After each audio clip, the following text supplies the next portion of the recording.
اللهم صل وسلم على نبينا شفيعنا مولانا محمد وعلى اله وصحبه وسلم. اللهم صل وسلم على نبينا شفيعنا। বিসমিল্লাহির রহমানির রহিম। কোরআন প্রিয় ভাইরা, আসসালামু আলাইকুম ওয়া রাহমাতুল্লাহি ওয়া বারাকাতুহু। আশা করি সবাই ভালো আছেন, সুস্থ আছেন।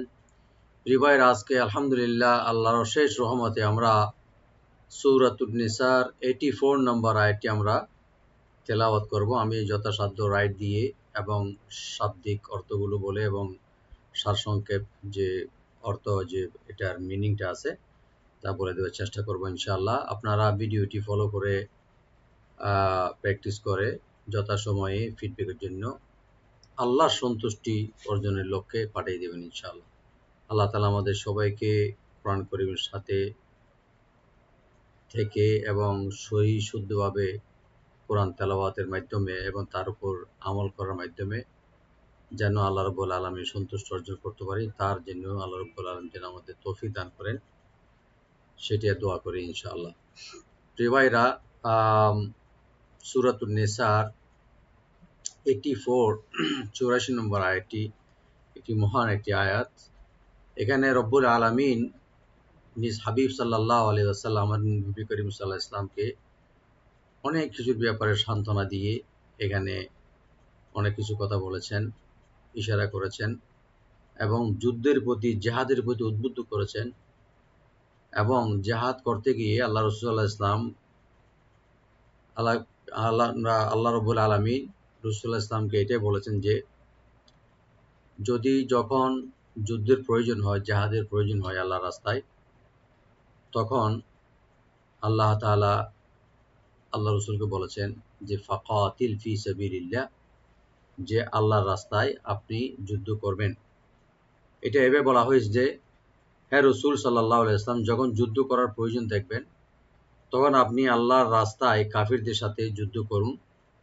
আর যদি মনে হয় যে আপনার সাথে কেউ নেই, তবুও সেজন্য চিন্তা করবেন না, কারণ আপনি আপনার নিজস্ব কাজকর্ম ছাড়া অন্য কারো কাজকর্মের জন্য আপনি দায়ী নন।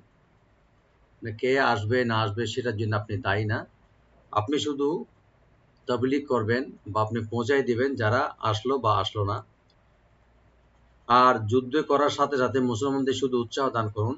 এরপরে যদি কেউ না আসে, তার জন্য আপনি দায়িত্ব এটা নেবেন না। তখন আপনাকে এটার জন্য জবাবদিহি করা হবে না কিয়ামতের দিন। এখানে আরেকটা আয়াতের শেষে যেটা আল্লাহ তাআলা বলেছেন যে কাফেররা যদি অধিক শক্তিশালীও হয় বা যুদ্ধ বলে ওরা মনে করে, কিন্তু রব্বুল আলামিন তাদের চেয়ে অনেক হাজার গুণে অনেক শক্তিশালী। আল্লাহ রব্বুল আলামিন যখনই মনে করেন, যখন চায়, তখন তাদের সমশক্তি সবকিছু রহিত করে দিতে পারে, শেষ করে দিতে পারে। এবং আল্লাহ রব্বুল আলামিন যারা বিরোধিতা করবে, যারা কাফের, যারা মুশরিক, এবং তাদের প্রতি কঠিন শাস্তিও দান করতে পারবেন বা দিতে পারবে। তো এই আয়াতে যেটা মুসলিম, বিশেষ করে যেটা আল্লাহ রাব্বুল আলামিন যুদ্ধের জন্য যেটা উদ্বুদ্ধ করেছেন এবং আল্লাহ রাসূল সাল্লাল্লাহু আলাইহি ওয়াসাল্লামকে এটা সান্ত্বনা দিচ্ছেন, হয়তো রাসূল সাল্লাল্লাহু আলাইহি ওয়াসাল্লাম অনেক সময় যুদ্ধের জন্য ডাক দিয়েছেন, হয়তো অনেক আসে না। তো যারা আসবে না তাদের জন্য আল্লাহ রাব্বুল আলামিন চিন্তিত হয়ে না করতে বলছেন, যে আপনি শুধু দাওয়াত দেবেন, যদি যারা আসবে আসবে না, যারা বা আসবে আসবে, যারা আসবে আসবে না, এর জন্য আপনার কোনো চিন্তা হওয়ার কারণ নাই। এবং ওয়াহাররিদিল মুমিনিন, মুমিনদেরকে উদ্বুদ্ধ করতে বলেছেন। এবং যুদ্ধ ক্ষেত্রে গিয়ে যদি দেখতে বা দেখা যাচ্ছে যে শত্রুর সংখ্যা অধিক বেশি, হাজার হাজার, তবে আল্লাহ রাব্বুল আলামিন এখানে একটা সান্ত্বনা দিচ্ছে কত সুন্দর করে, আসাল্লাহু আন ইয়াকুফা বাআসাল্লাযীনা কাফারু।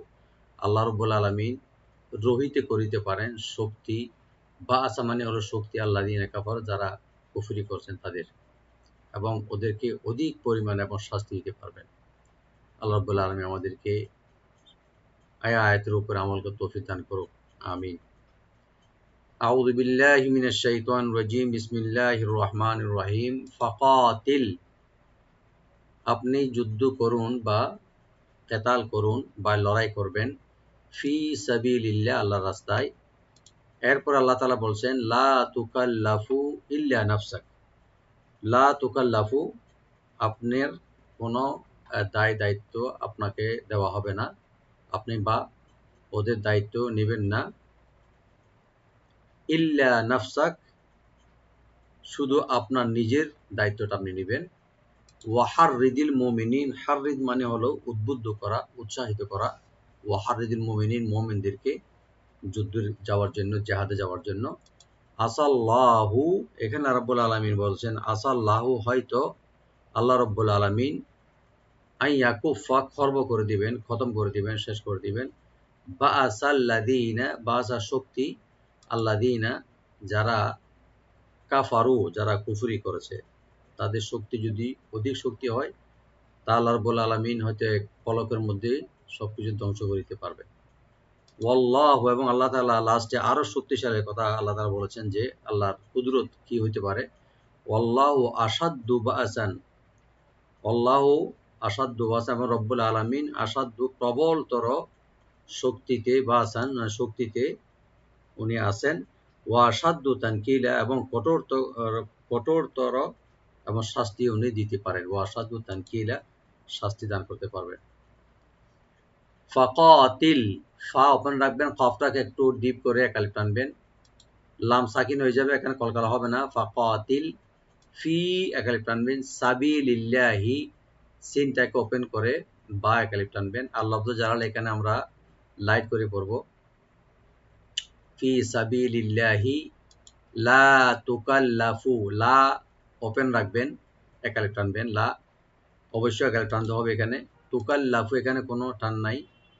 ইল্লা এখানে লামটাকে ডাবল করে একালিফ টানবেন, গুণনা হবে না। ইল্লা নাফসাক, নাফসাক নুনটাকে ওপেন রাখবেন আর সিনটাকে ওপেন রাখবেন। কাফ এখানে যদি আমরা ওয়াকফ করি, কাফটাকে একটা হামস করব, নাফসাক এভাবে। ওয়াহাররিদিল মুমিনিন, ওয়া ওপেন রাখবেন, হাটাকে ওপেন রাখবেন, রাটাকে পাতলা করে পড়তে হবে, ডটাকে রাইট দিয়ে লামের সাথে মিলাবো। ওয়াহাররিদিল, দাল যেন না হয়, মুমিনিন, মুমিনিন এখানে হামজাকে রাইট দিবেন, যেন কলকলা যেন না হয়, ইকো যেন না হয়, মুমিনিন। আসাল্লাহ, আইনটাকে অবশ্যই রাইট দিবেন, ওপেন করে, সিনটাকে ওপেন করে পড়বেন। লফজ জালাল এখানে আমরা ডিপ করে পড়ব। আসাল্লাহু আইয়াকুফা, আইয়াকুফা এখানে নুন সাকিনের পরে ইয়ার সেখানে ইদগাম উইথ গুন্না হবে। আই ইয়াকুফা এখানে শব্দে কোনো টান হবে না বা কোনো গুন্নাও নাই, আই নরমাল করে পড়তে হবে। ইয়াকুফা বাসা, বাসা এখানে হামজাকে রাইট দিবেন, কলকলা যেন না হয়। বাসা শুধু হামজাকে এই যে মাহারাজ থেকে ওখান থেকে আদায় করার চেষ্টা করবেন। বাসা সিনটাকে ওপেন রাখবেন। আল্লাযীনা, জালটাকে রাইট দিয়ে একালে টানবেন, নুনে কোনো টান নাই লাস্টে। কাফারু, কাফারু কাফ ওপেন, ফা ওপেন, র একটু ডিপ করে একালিফ টানবেন, কাফারু। ওয়াল্লাহু, ওয়াল্লাহু লফজ জালাল এখানে একটু ডিপ করে পড়তে হবে। ওয়াল্লাহু আশাদ্দু, আশাদ্দু হামজাকে রাইট দিবেন, শিনটাকেও রাইট দিবেন। শিনের মাখরাজ হলো জিহ্বার মধ্যকান, তার উপর তালো আশা, দালটাকে ডাবল করে পড়তে হবে কিন্তু টান হবে না। আশাদ্দু বাসাউ, বাসাউ বা ওপেন আর হামজাকে রাইট দিবেন, এখানে কলকালা যেন না হয়, বা এরকম না, বা সাউ, সিনের উপরে তানবিন আছে, তানবিনের উপর যেহেতু ওয়া আসছে এখানে, ওয়ার সাথে মিলাই আমরা একদম গুণনা সহকারে একদম সাথে পড়ব, একদম করে পড়ব। বা সাউ ওয়া আশাদ্দু, ওয়া আশাদ্দু তানকিলা, তানকিলা তা ওপেন রাখবেন আর নুন সাকিন এখানে আমরা এফা করব, কি একালে টানবেন। আর লামের উপর দুই তানবিন আছে, এখানে আমরা থেমে গেলে ওয়াকফ করলে একালে পরিমাণ টেনে আমরা থেমে যাব, মধ্যে আওয়াজ হয়ে যাবে। তানকিলা, বারাকাল্লাহু ফিকুম। আমি আরেকবার তেলাওয়াত করে দিচ্ছি। বিসমিল্লাহির রহমানির রহিম। ফাকাতিল ফি সাবিলিল্লাহি লা তুকাল্লাফু ইল্লা নাফসাক وحرض المؤمنين وحرض المؤمنين عسى الله أن يكف بأس الذين كفروا والله أشد بأسا وأشد تنكيلا صدق الله العظيم। এটা সর অর্থ যেটা আল্লাহ রাব্বুল আলামিন এখানে বলেছেন, সুতরাং হে রাসূল, হে আমার প্রিয় হাবিব সাল্লাল্লাহু আলাইহি সাল্লাম, আপনি আল্লাহর পথে যুদ্ধ করো এবং আপনার উপর আপনার নিজের ছাড়া অন্য কারো দায়ভার নেই। অবশ্য মুমিনদেরকে উৎসাহ দিতে থাকবেন। অসম্ভব নয় যে আল্লাহ রাব্বুল আলামিন কাফেরদেরকে যুদ্ধ ক্ষমতা রুখে দেবেন, খর্ব করে দেবেন।